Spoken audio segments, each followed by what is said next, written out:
muito e estiveram com as filhas lá em Virgínia e desfrutando uns momentos e logo ontem à tarde tiveram que conduzir como 4 ou 5 horas a outro estado lá mais ao sul, onde estão numa igreja lá hoje de manhã e hoje à tarde voltam para Virgínia, outros 4 ou 5 horas de conduzir hoje à tarde. Então é muito movimento, mas graças a Deus, Deus está a providenciar para eles e estão a desfrutar momentos preciosos com as filhas. Mencionamos a semana passada, tu tens um anúncio, ok, ou umas coisas, ok. Mencionamos a semana passada que estiveram numa conferência de missões lá numa igreja chama-se High Street Baptist Church. E só queria mencionar mais uma vez isso para quem não esteve a semana passada. Aquela igreja tem lutado para acrescentar a sua participação em missões à volta do mundo. Então, sempre estão a tentar realizar coisas para ajudar aos diferentes ministérios. E depois de ouvir que aqui, como igreja, tínhamos poupado dinheiro sobre os anos, com a ideia de poder dia comprar nosso próprio local. Pois ouviram quanto tínhamos poupado, e é um bom tanto, mas não é nada comparado com o que custa uma propriedade, não? Então, quando ouviram quanto se tinha poupado sobre os anos, eles duplicaram o que nós temos poupado. Então, eles vão enviar uma oferta para que isso vai para dia desses. Podemos comprar em vez de pagar renda o resto da vida aqui, poder comprar nosso próprio local. E então, eu menciono mais uma vez porque isso da parte da igreja requer grande esforço. Eles estão a preparar-se para poder ajudar quando haja necessidade. Então, graças a Deus, não? Que grande benção. E conhecemos, Norma e eu conhecemos pessoalmente o homem e o casal que dirige este comitê de missões na igreja e tem coração tão grande, é verdade. Tem coração para ajudar. E Deus os tem abençoado, é certo, no seu negócio. Mas eles dão. Como estamos a estudar na aula dos varões, Cristo nos chama para servir e dar nossas vidas. Ele não veio para ser servido, mas para servir e dar sua vida. E nos chama ao mesmo. Então é bonito, em certos momentos, experimentar alguém ou uma igreja que está a tentar realizar isso de maneira tangível, poder ajudar tanto a outros ministérios. Então, graças a Deus por essa oportunidade e o amor que eles estão a expressar. Então, mas eles ontem estiveram numa jogo de futebol americano com a Lisa e a Annette, como observadores, não? Mas a universidade ganhou bem e estiveram muito contentes e milhares e milhares de estudantes envolvidos e foi lindo, eles nos passaram uns vídeos e coisas assim. Então estão a desfrutar e Deus está a abençoar, graças a Deus. Então, há necessidades a todos os níveis, não? Pessoais, das nossas famílias, e que Deus supre trabalhos, documentos, companheiros pela vida, escolhidos por Deus, tanta necessidade. Que Deus faça sua vontade no nosso meio. Que vai ser? Ok.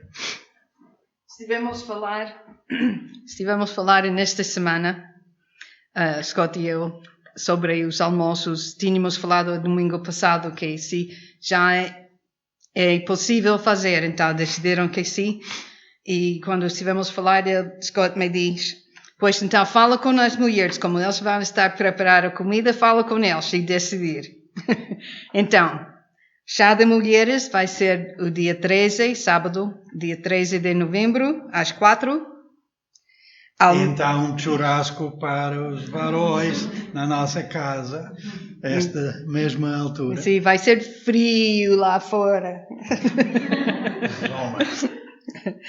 Mas almoço de gratidão vai ser o dia 28, no domingo, o almoço.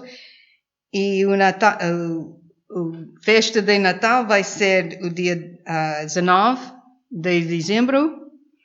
Vai ser o almoço depois do culto. Os 2 domingos, o 28 e o 19, nós vamos ter escola dominical. Porque como temos que preparar a comida e trazer, para que todos possam estar para o culto. Então, suspendemos estes 2 domingos com a escola dominical. Okay. E então, temos que pensar no que vamos preparar para aqueles almoços, mas que seja boa. Que marcam nos seus calendários. Ok, obrigado, Nora. Quem mais tem alguma coisa que gostariam de mencionar? Uma petição ou uma benção? Gostaríamos de ouvi-lo. Sim, Ana. Alguém fez anos. Quem? A verdade, alguém me telefonou. Foi a Leonai.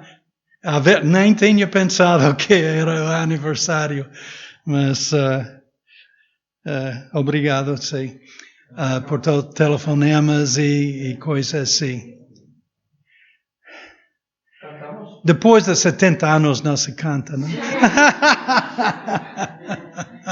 2, 3. Parabéns a você, nessa data querida, muitas felicidades, muitos anos de vida. Hoje é dia de festa, cantam as nossas almas, parabéns juntos com uma salva de palmas. Muito obrigado, Ana Cláudia.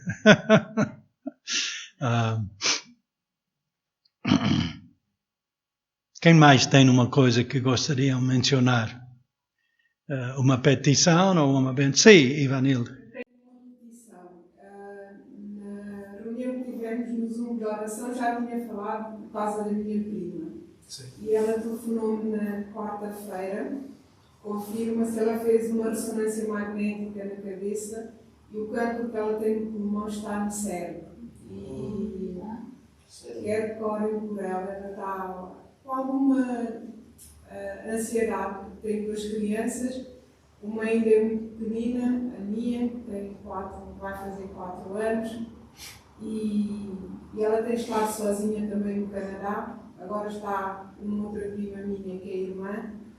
Mas as coisas estão difíceis. E ela é uma mulher muito forte, cheia de alegria. Mas esta notícia do cancro no cérebro está a afetá-la. Ela chama-se Buia, não é? É Buia. Há muitas necessidades que enfrentamos, não? Mas uau! Há momentos tão pesados, não? E necessidades tão boas. Se lembram dela e suas crianças. Que Deus tenha sua vontade. ela se lembra bem, não sabe se ela é crente ou não. Então, ela tem muita necessidade espiritual, tanto física. Boa. Quem mais tem uma benção ou uma petição para mencionar? Sim, Jéssica. Eu tenho as duas coisas. A petição é por uma rapariga que mora comigo na residência, alguns já sabem, que eu já tinha contado. Ela também se chama Jéssica e eu não a conhecia, nem sabia que... Pronto, nunca a tinha visto sequer. E ela já lá está também há 4 anos. E ela aparentemente passou por muita coisa. E ela já tentou já tentou cometer suicídio. E houve outra vez que ela também teve um ataque muito grande de pânico e bebeu muito álcool e pronto, foi complicado. E era para pedir petição sobre ela, que Deus também me use como uma luz para ela. Sim. Eu ainda não tive a oportunidade de falar mesmo com ela, porque tecnicamente eu só a ajudei quando ela estava em crise. Ainda não há lá, também sou Jéssica e essas coisas, mas que Deus tome controle da situação e que, neste caso, eu posso usar da melhor maneira possível. Mas, agora as bênçãos. As bênçãos é que, nesta situação, tem havido muita gente a querer ajudá-la e também há muita gente de piscina na residência, o que é bom, porque tem agido de maneiras muito positivas com ela mesmo, a nível psicológico e tudo. E outra benção muito grande é que o meu amigo Israel tem vindo à igreja comigo e tenho notado uma diferença nele brutal. Então tem sido uma bênção podermos ter ido à igreja e pronto. Amém. Então, Jéssica precisa de Cristo e uma mudança da sua vida. E Israel também está a ouvir. Sim. Ok.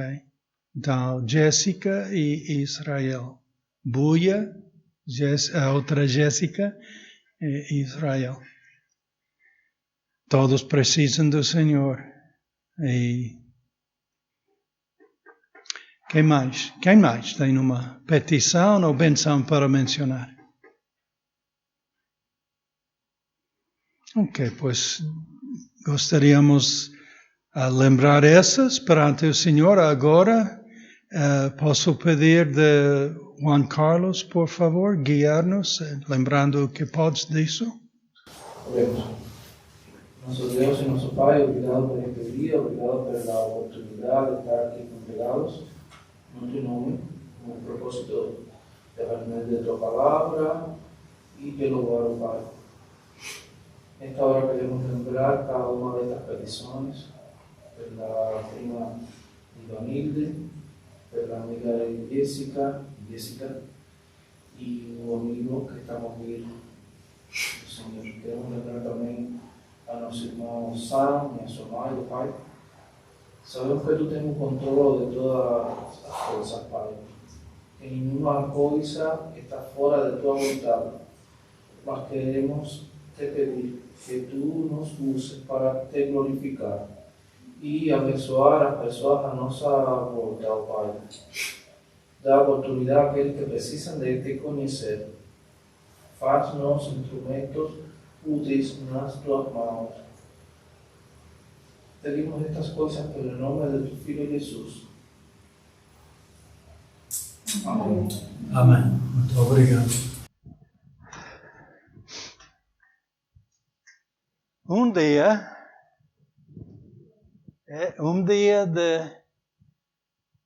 eu não acho que vai ser muito longe esse dia, mas vamos viver tudo isso que estamos a cantar quando Ele vem e nos leva a si mesmo. Então, obrigado, Juan Carlos, por...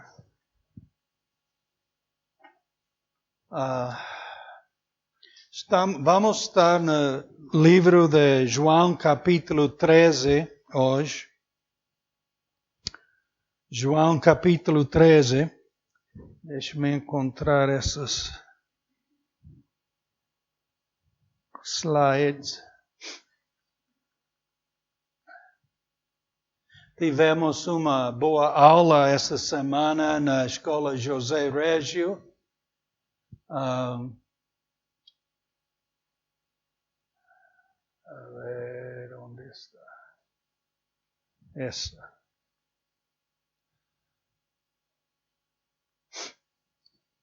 Nós estamos a conhecer o sistema destas aulas de EMRE, evangelização ou educação moral e religioso evangélico. E é boa oportunidade, muito boa oportunidade. Semana passada tivemos uma aluna muito tímida, quase não falou nada. Então foi difícil interagir com ela. Mas essa semana ela não voltou. Mas veio outro rapaz e ele foi mais aberto e podemos realizar uma boa aula com ele. Então, vamos ver se chegam mais que uma vez a essa aula. Eu sei que Gabi, que está em Elvas hoje com o pai, também Carlos mencionou o desejo de possivelmente ter participação numa aula assim. Mas estamos naquele momento, aquela situação de realmente comprometer-nos a mais era muito difícil, porque já temos o que podemos fazer numa semana entre a igreja e essa aula. Então, eu mencionei a Carlos que ele comunica com Gabi a ver se podemos realizar um tempo entre eles comum, não, porque vão a diferentes escolas, são duas aulas distintas na escola, mas a ver se podemos realizar um tempo comum com os dois da minha parte para discipulá-los. Eu gostaria muito disso. Então, que Deus tenha sua vontade nisso e que nos ajude nas oportunidades. E se há outra que gostaria ou gosta da ideia de poder participar em ensinar as crianças nestas aulas, não é difícil, uma vez que conhecemos o sistema. Então, fala conosco. Então, se houver outra pessoa para compartilhar esses ensinamentos, podemos ter mais aulas. E era muito bom, não? Então, fala conosco se tem desejo disso e podemos ajudar com a preparação e tudo isso. Ok. Capítulo 13. Livro de João. Era bom se eu também abrisse.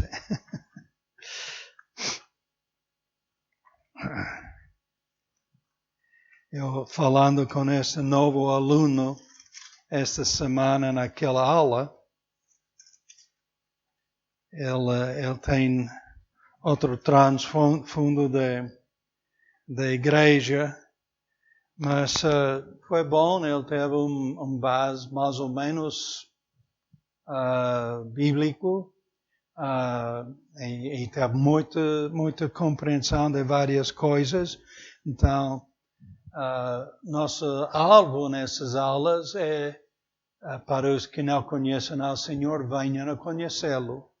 É uma oportunidade evangelística e para quem já conhece ao Senhor é a oportunidade para crescer na fé. Então, que Deus nos abençoe em tudo isso.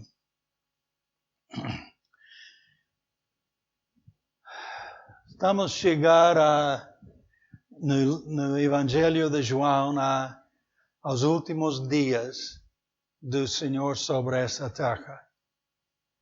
E nesta última ceia do Senhor com seus discípulos,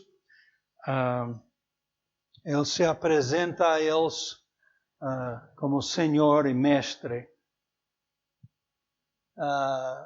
Mas como temos visto através do Evangelho de João, nosso Senhor, o Verbo, o Filho de Deus, o unigênito Filho de Deus, o Filho do Homem, a água viva, o pão de vida, a porta de entrada para o curral,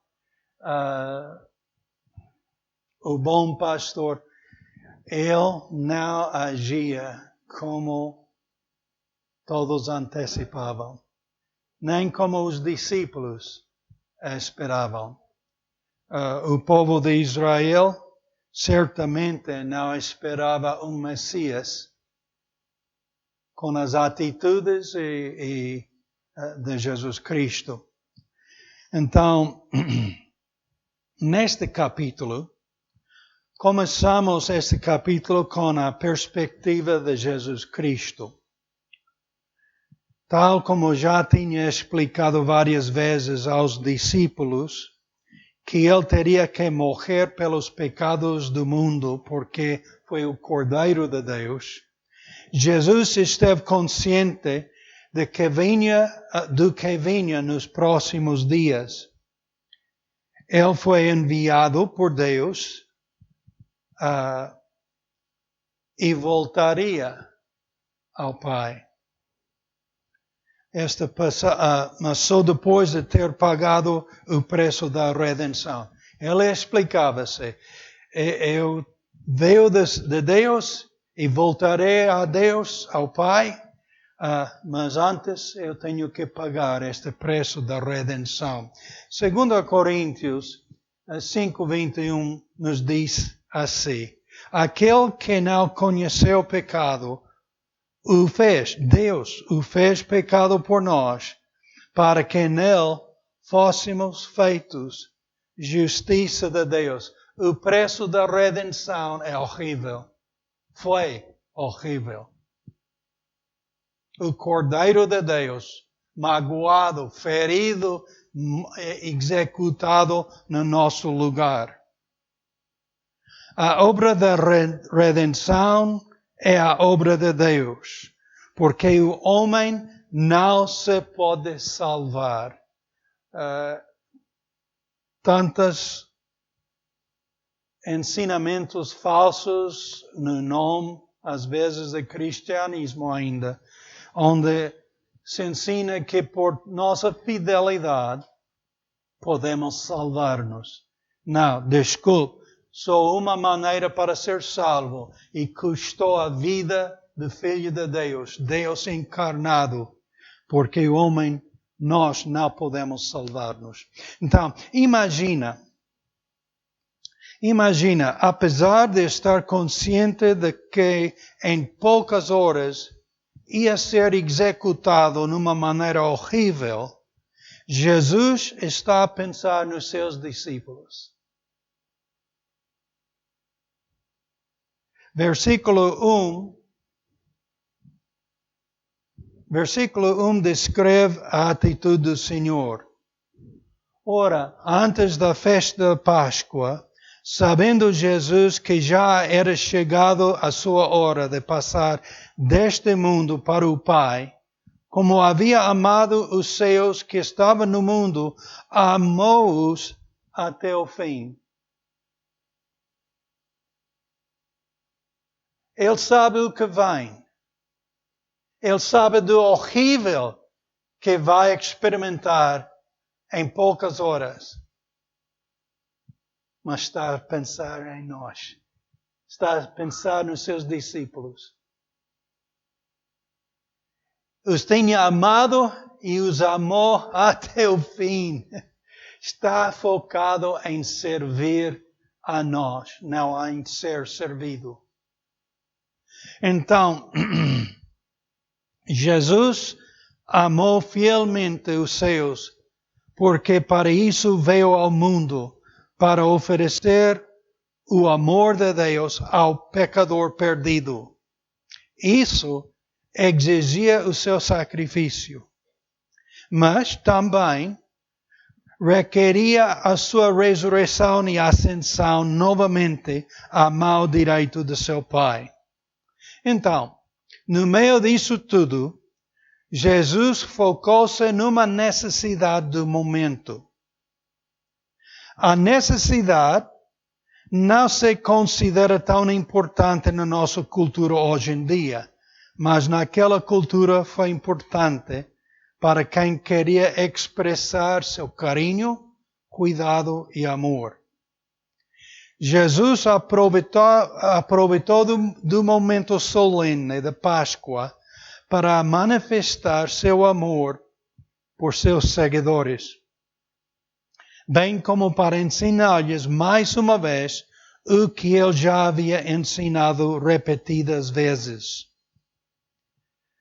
No meio da manifestação de tal amor divino, vemos a realidade do inimigo de Deus e do homem, o inimigo de Deus e do homem a operar. Satanás já tinha colocado no coração de Judas a ideia de trair ao Senhor.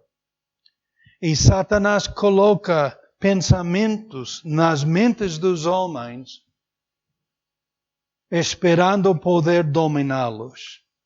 Então, aquele momento, a última ceia do Senhor com seus discípulos, Judas entre eles, sendo um dos 12. Mas não só Deus a agir, Satanás também a agir.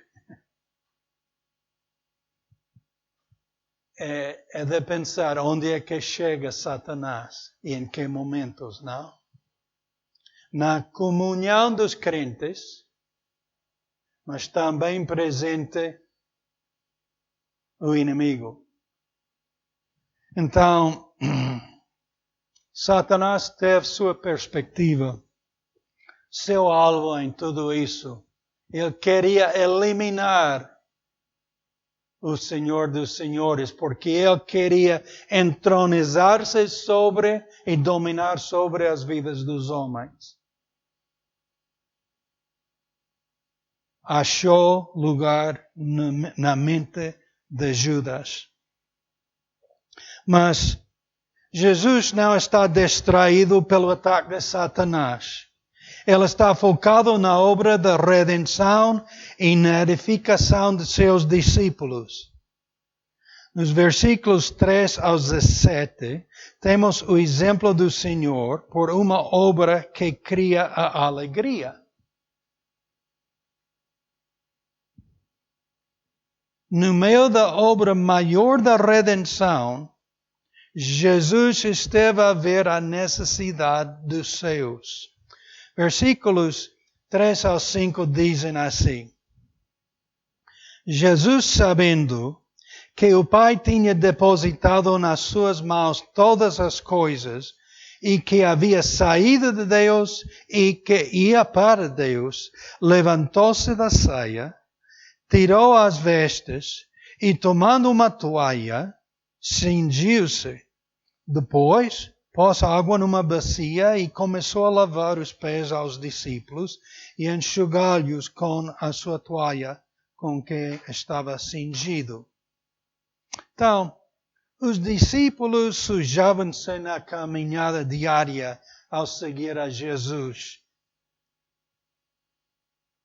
Seus pés estiveram sujos, não?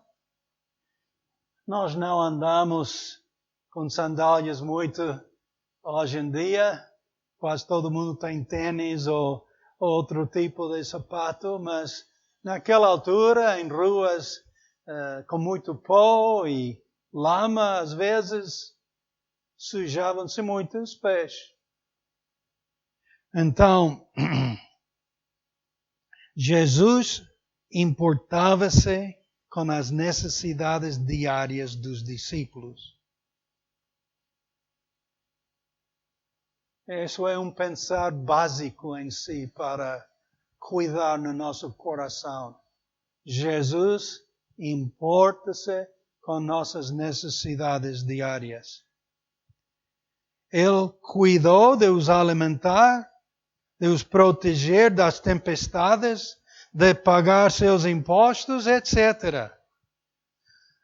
Nos lares israelitas, era a prática que o servo ou um escravo lavasse os pés das visitas e dos convidados, para que se sentiam bem ao sentar à mesa com a família. As suas mesas eram mais baixinhas, utilizavam almofadas e coisas à volta da mesa e reclinavam-se. Era uma cultura distinta nisso. Então, imagine estar lá e os pés ao lado da mesa e todo sujo. Não. Cuidavam um do outro e lavavam os pés. Mas quem o fazia sempre era o escravo ou o servo com menos influência na casa. Que a Maria o tinha feito já numa ceia na casa de Lázaro, simplesmente porque ela amava ao Senhor. Eles tivessem tido servos daquela casa, de Lázaro, Marta e Maria. Mas Maria mostrou seu amor porque ela antecipava a morte do Senhor. E aqui, Jesus está a manifestar seu amor. Ele contratou uma casa para realizar esta festa da Páscoa com seus discípulos a última vez. Esta casa vinha com servos. Mas os servos não fizeram a lavagem dos pés. Não. O Senhor o fez. O Senhor queria manifestar seu cuidado mais uma vez e seu amor genuíno para com cada um de seus discípulos. Então, Jesus esteve a lavar os pés daqueles que tinham tentado receber os postos de mais autoridade no seu reino. Vamos falar dos apóstolos. Lembra aquele momento quando a mãe de João e Tiago apartou a um lado com Jesus e disse: uma petição tenho, Senhor, que deixes meus filhos sentar a cada lado de ti no teu reino. É dizer, postos de mais autoridade no reino do Messias. Ela não sabia o que pedia, assim o Senhor Jesus explicou. Mas, então, entre discípulos que se tinham argumentado às vezes um com o outro, que se tinham querido promover perante o Senhor e ser com mais influência ou autoridade, não. Jesus está a lavar seus pés. Está a manifestar uma atitude completamente diferente do que eles levavam por natureza. Mas também estava a lavar os pés daquele que em breve ia traí-lo.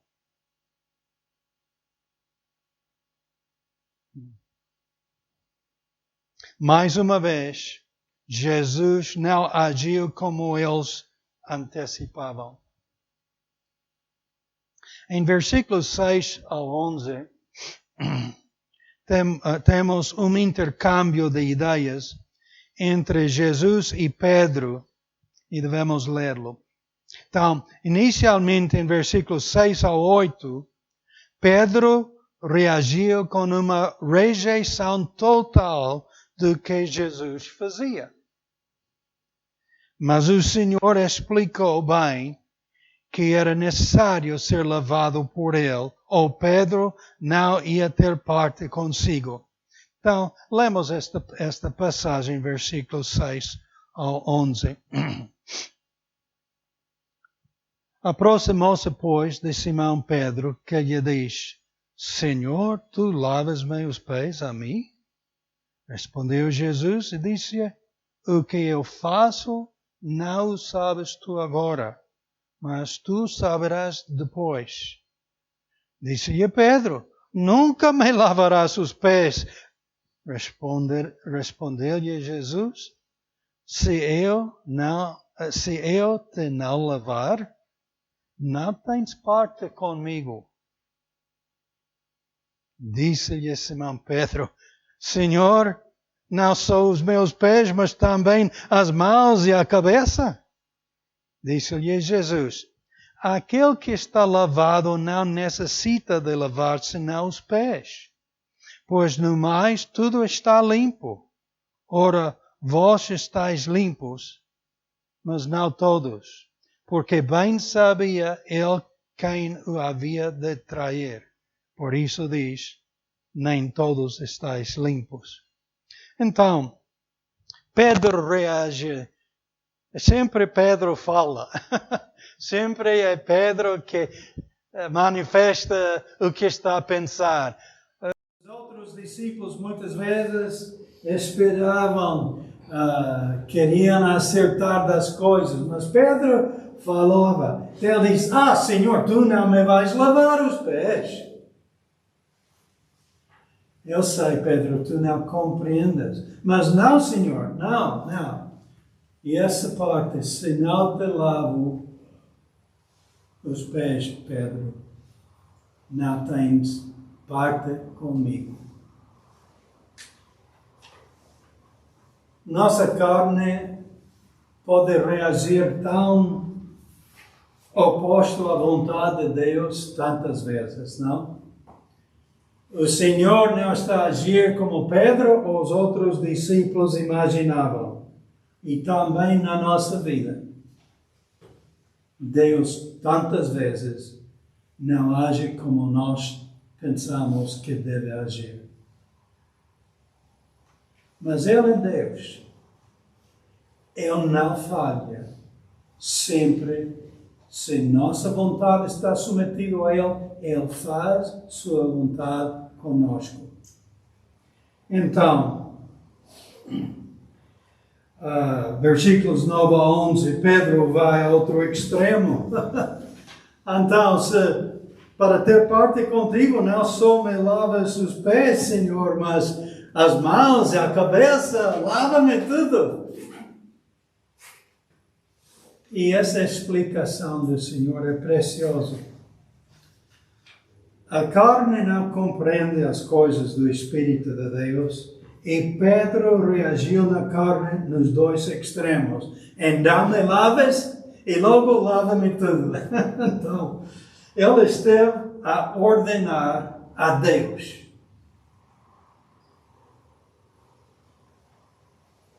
Ele estava a dar ordem ao Messias.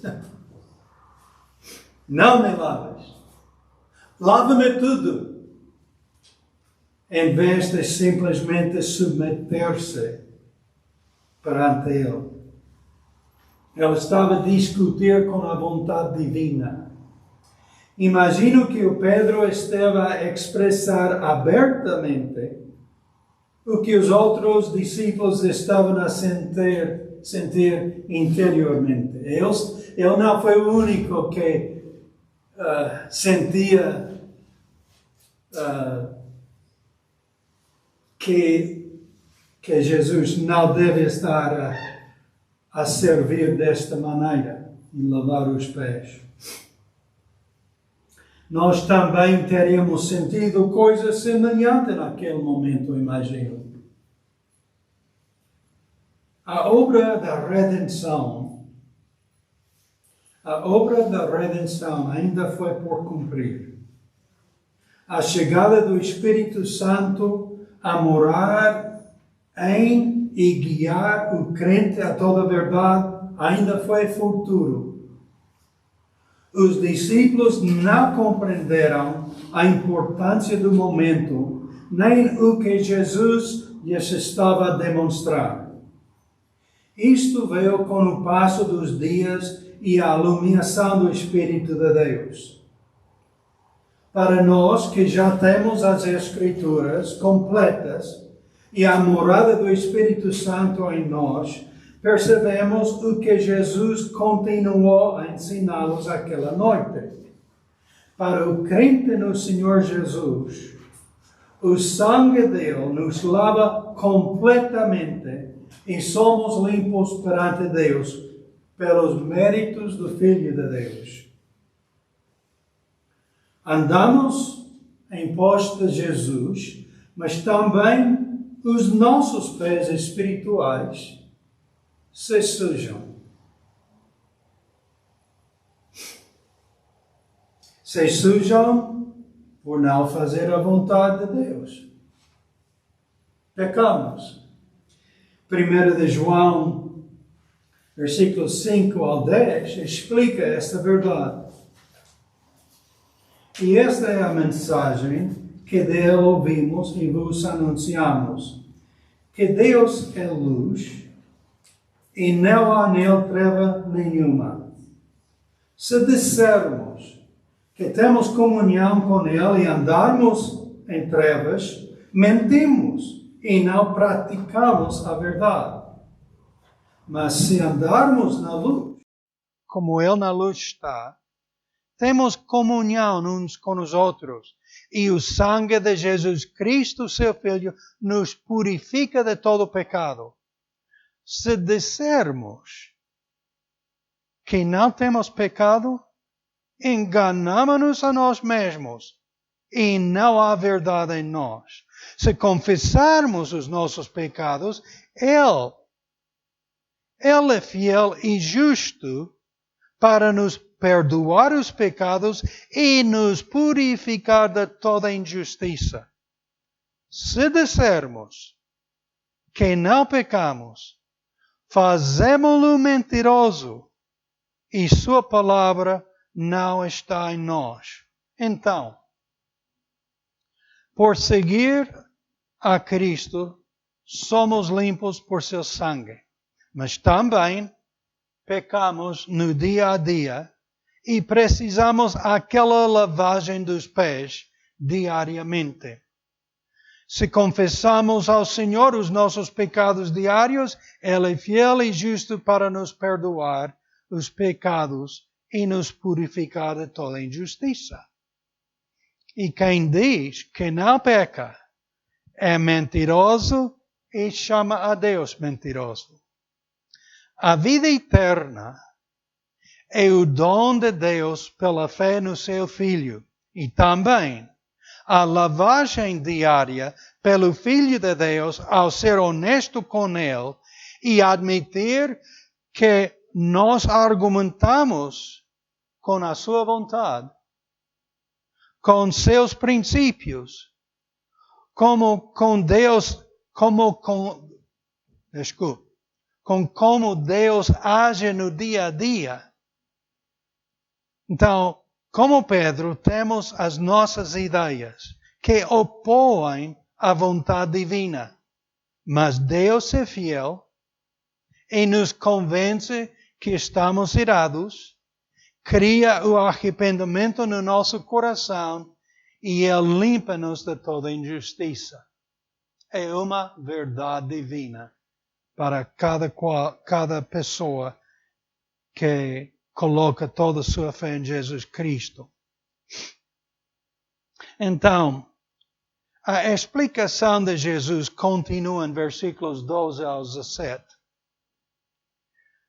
Depois que lhes lavou os pés e tomou as suas vestes e se assentou outra vez à mesa, disse-lhes: Entendeis o que vos tenho feito? Vós me chamais mestre e Senhor, e dizeis bem, porque eu sou. Ora, se eu, Senhor e mestre, vos lavei os pés, vós deveis também lavar os pés uns aos outros. Porque eu vos dei o exemplo, para que, como eu vos fiz, façais vós também. na verdade vos digo, que não é o servo maior do que seu senhor, nem o enviado maior do que aquele que o enviou. Se sabeis essas coisas, bem-aventurados sois se as fizerdes.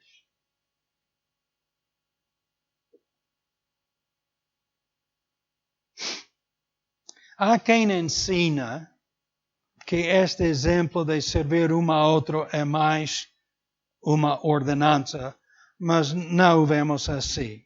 É um exemplo de humilhar-se para servir ao teu irmão.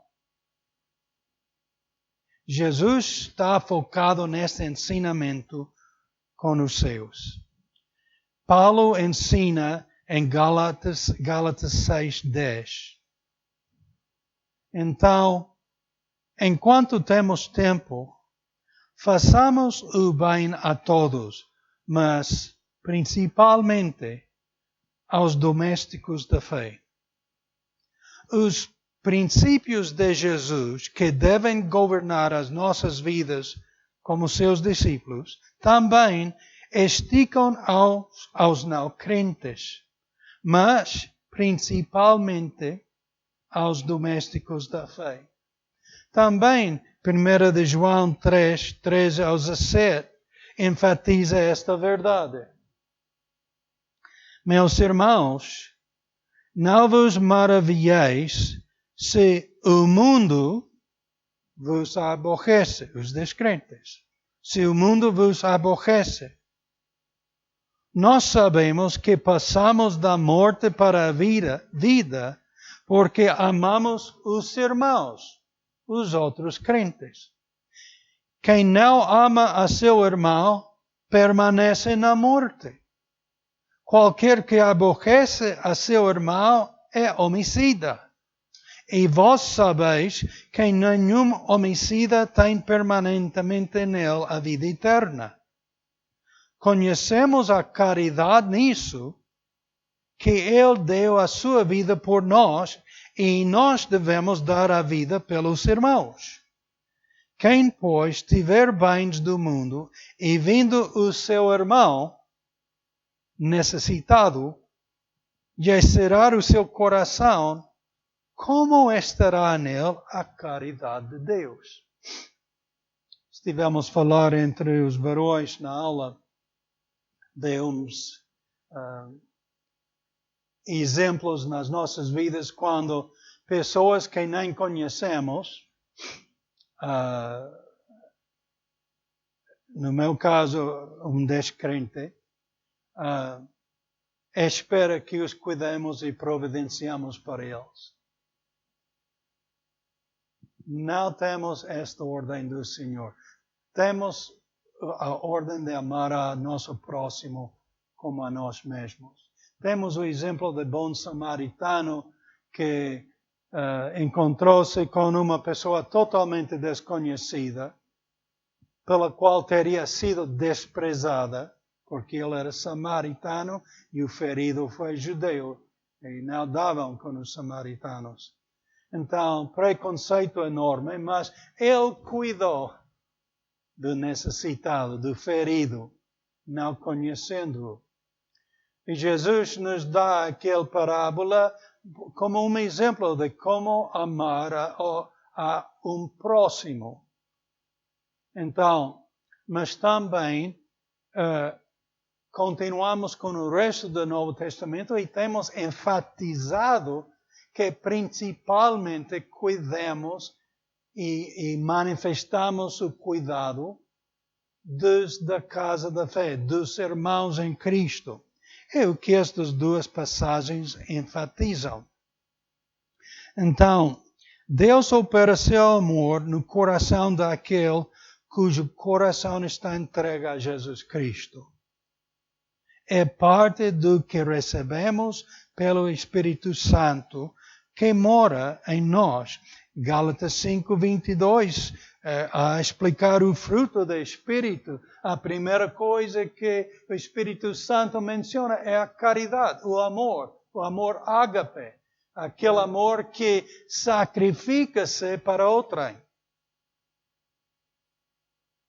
Isso é fruto do Espírito Santo. Não é coisa que nós temos por natureza.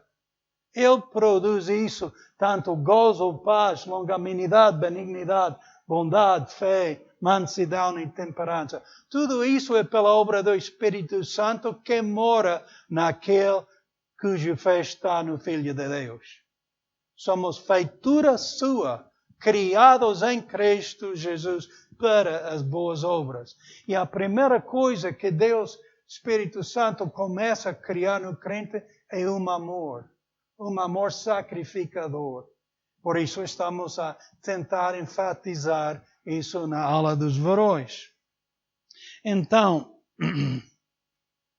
esse amor que Cristo estava a manifestar aos seus é um amor que Deus opera em todo aquele que está submetido ao Senhor Jesus Cristo. Me chama Senhor e Mestre. Fazes bem, porque eu sou. Ele é Senhor. Ele é o Mestre. E prestaremos contas a Ele.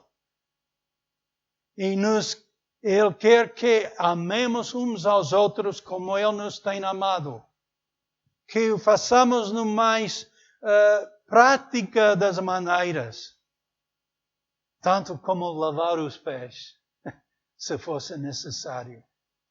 Então, devemos procurar a maneira para encorajar, apoiar e edificar um ao outro. Então, Jesus estava a dar o exemplo disso neste momento. O ser uma nova criatura em Jesus Cristo transforma as nossas vidas. E o mais importante naquela transformação é o amor de Deus. Em versículos 18 e 19 do texto, vemos o Senhor fazer esta exceção. Não fala de todos vós. Não falo de todos vós. Eu bem sei os que tenho escolhido. Mas para que se cumpra a Escritura, o que coma o pão comigo, levantou contra mim o seu calcanhar. Desde agora vos digo, antes que aconteça, para que quando acontecer, acrediteis que eu sou. Judas também, referido em versículos 10 e 11, é uma exceção. E Jesus o declara. No nosso meio, discípulos, ai, quem me vai trair? Ai, quem vai levantar sua calcanhar contra mim? Então, aquele que come pão comigo. Logo em versículo 20, Jesus capsula este ensinamento. Na verdade vos digo, que se alguém receber o que eu enviar, me recebe a mim. E quem me recebe a mim, recebe aquele que me enviou. Deus enviou o Filho. E o Filho enviou estes apóstolos e seus discípulos. Quem recebe aquele que envio, recebe a mim. E quem me recebe a mim, recebe aquele que me enviou. Os enviados por Jesus são seus discípulos, seus embaixadores, seus servos. O receber aos irmãos na fé é receber ao Senhor e a seu Pai. Assim é a perspectiva de Deus infinito. No pensar de Deus, na vontade de Deus, não é uma opção se servimos uns aos outros no corpo de Cristo. A Deus não é uma opção. Ele insiste que assim seja. É pelo amor manifesto entre nós que o mundo perdido sabe que somos seus discípulos. E em versículo 35, desculpe. Eu já passei. Também não tenho lá. No versículo 35 do mesmo capítulo. Nisto todos conhecerão que sois meus discípulos. Não por levar uma Bíblia grande. Não por sempre estar aquele prêmio ou coisinha que diz, tu estavas na escola dominical todos os domingos.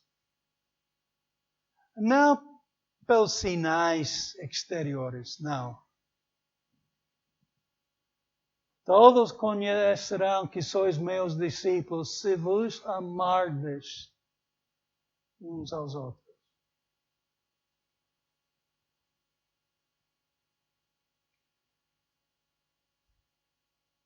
Entre nós há diferentes ideias e experiências quanto a mostrar o nosso amor.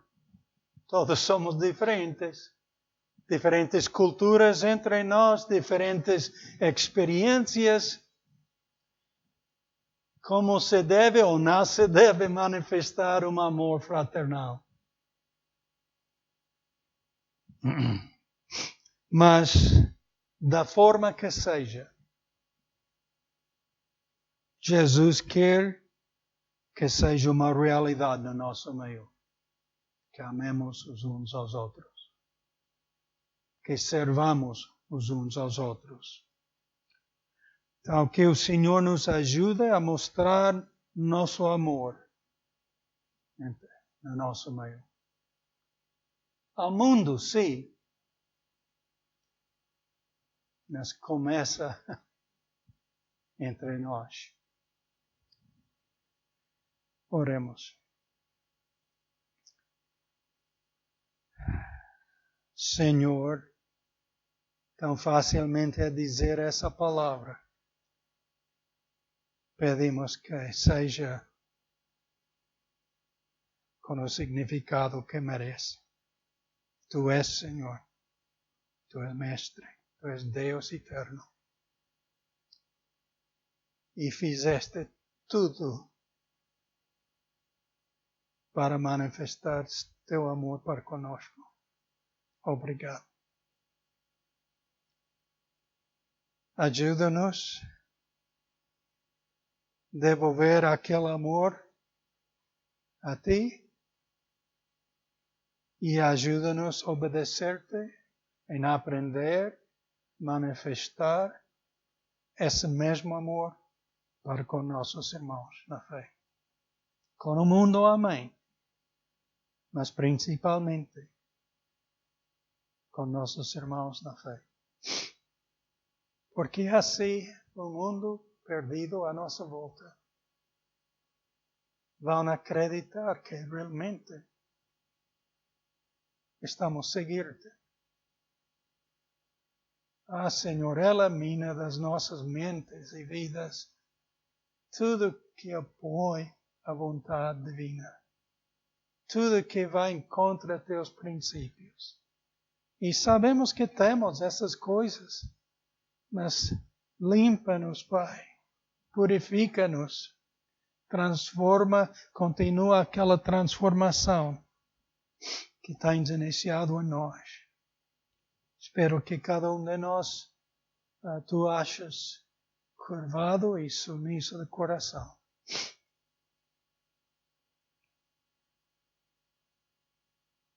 Usa nossas vidas para te glorificar.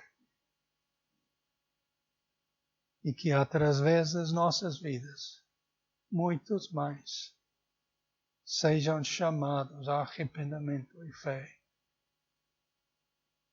em Teu Filho. Em nome de Jesus nós oramos. Amém. Muito obrigado.